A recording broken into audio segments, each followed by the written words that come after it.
Yesterday we left off on we were talking about how Allah subhanahu wa ta'ala has reiterated now, I think for the third time, that Isa alayhi salam's birth is parallel to that of Adam alayhi salam.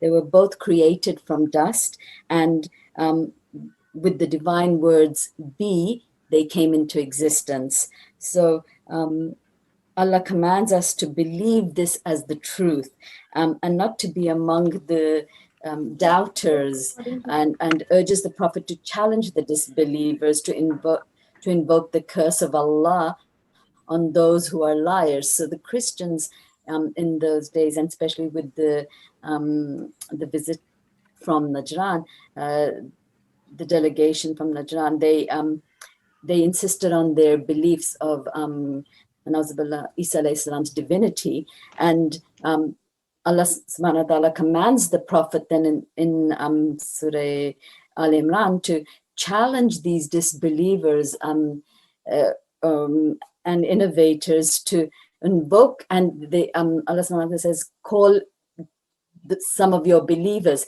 and call some of the disbelievers and challenge them to invoke the curse of Allah on those who are lying. So in other words, if the believers are liars, then Allah's curse will be on them. But if the disbelievers are liars, then Allah's curse will be on them. So this verse then proves that with beyond any doubt that the word of the Quran is the word of Allah subhanahu wa ta'ala, and that Isa alayhi salam's birth is a miraculous birth like that of Adam alayhi salam, and all Allah has to say is be, and it is, and there should be no doubt in the hearts and minds of the believers.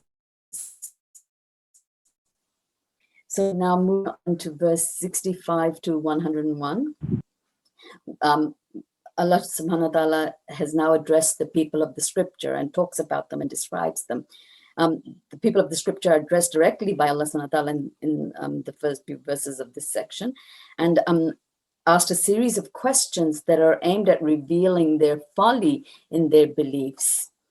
So the Jews and the Christians are questioned about their argument regarding the true inheritors of Ibrahim's mission. So as I pointed out when we were doing looking at Surah Baqarah, that the Jews were very arrogant about their lineage and about the fact that they were the true inheritors of the mission of Ibrahim alayhi salam, and so they argued with the Prophet sallallahu alaihi wasallam. So Allah directs the Prophet sallallahu alaihi wasallam to declare that Ibrahim alayhi salam was neither a Jew nor a Christian nor a polytheist, but he was a Muslim, and they argue about which they know not. So Allah subhanahu wa ta'ala has declared that these Jews and Christians, they argue about what they don't know. So Ibrahim alayhi salam was not a Jewish prophet, nor was he a Christian prophet. He was a Muslim prophet. And when he was building Baytullah, he was praying for a Muslim prophet to come from his progeny. So they are asked, why then do they disbelieve when they are given the truth? And why do they confuse truth with falsehood? So the first aspect of why they disbelieve, that is addressing the Jews who completely disbelieved, and then it's addressing the Christians who confuse truth with falsehood. So, and we are told that they collude with each other to turn believers away from the truth by accept the truth when in their hearts they denied it. So they were with this their intention with this kind of behavior, where in front of the Prophet they were professing the truth, that his message was the truth, and that they were accepting his message, but in their hearts they were denying it. And whenever they were alone outside of the Prophet sallallahu alaihi wasallam's company, they were colluding with each other and planning to turn away the believers from the message of the truth, or from the true message. Sorry. So, but their deception is futile, Allah subhanahu wa ta'ala tells us, because Allah is all knowing and all encompassing. So what they hide in their hearts, and what they plan and plot, it's all futile. It has no, it's meaningless. It has no real end, or cannot be successful, because Allah subhanahu condition of hearts, and He is all knowing and He's all encompassing. He knows what their plans are, and He will defeat them. So Allah also reveals that even among these people, however, there are those who are good and honest, and there are those who feel they have, and on the other hand, there are those who feel they have no obligation towards the unlearned prophet and his followers, because the Jews were actually very, and the Christians, some of them, mostly the Jews, were very arrogant in their belief that of their possession of the scriptures and their degree of learnedness. And when they, of course, came to know of Muhammad sallallahu alaihi wasallam, who was unlearned and unlettered, they thought that they had no obligation to accept his message. They thought that they could get away with treachery by pretending to accept his message, but they didn't respect him, and they didn't respect the message, and so they would turn away and collude and commit all forms of treachery. However, there were some who were honest and seeking the truth, and they were good, and their actions were good, and they did accept the message. We are told that these people of scriptures were mischievous, and they altered their own scriptures and said it was from Allah to gain worldly benefit. So they were not prone to accepting the truth because that had no benefit for them. Maintaining their own theologies. Assalamualaikum. Somebody wants to know if you can repeat the last part about the Jews, please. The last part? Last part about Jews, when they were alone.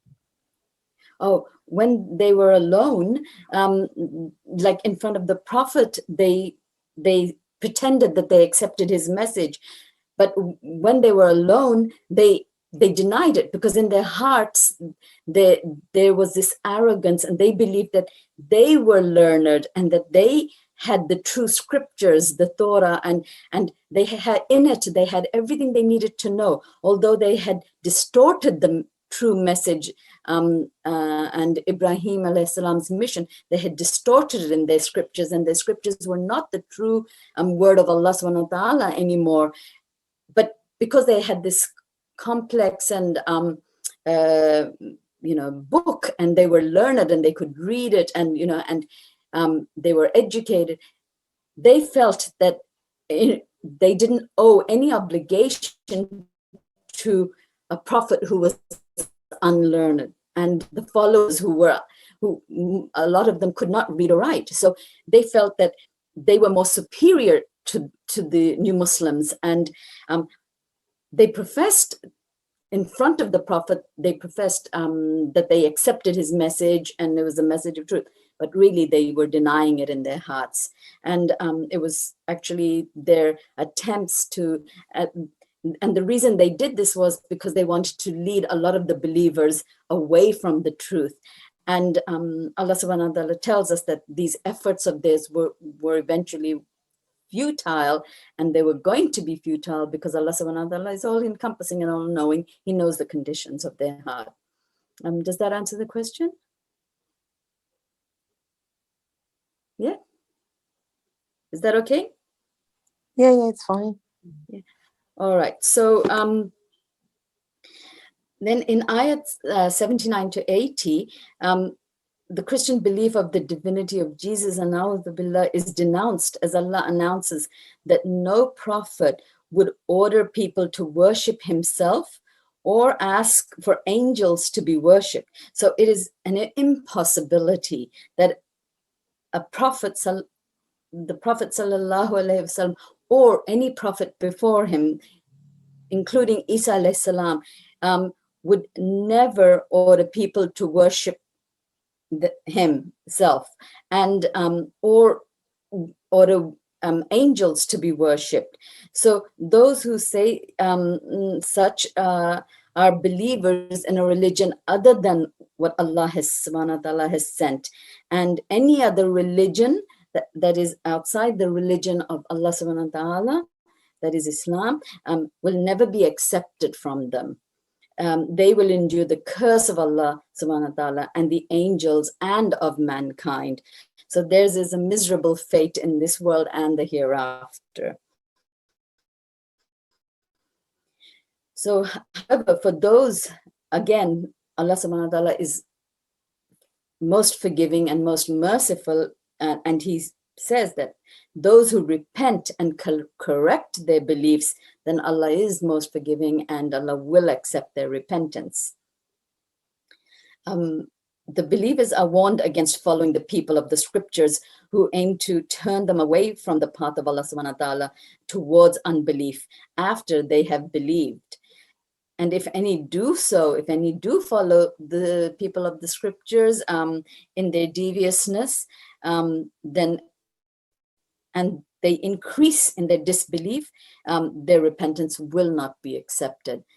So it is a very, we have to be very careful as believers that we don't slowly, in our superstitions or in our lack of knowledge or lack of understanding, turn to disbelief. Some people were turning, and especially living in the West, we are exposed to a lot of different ideologies, and unfortunately our children are exposed to a lot of these ideologies as well through schooling, through social media and whatnot. And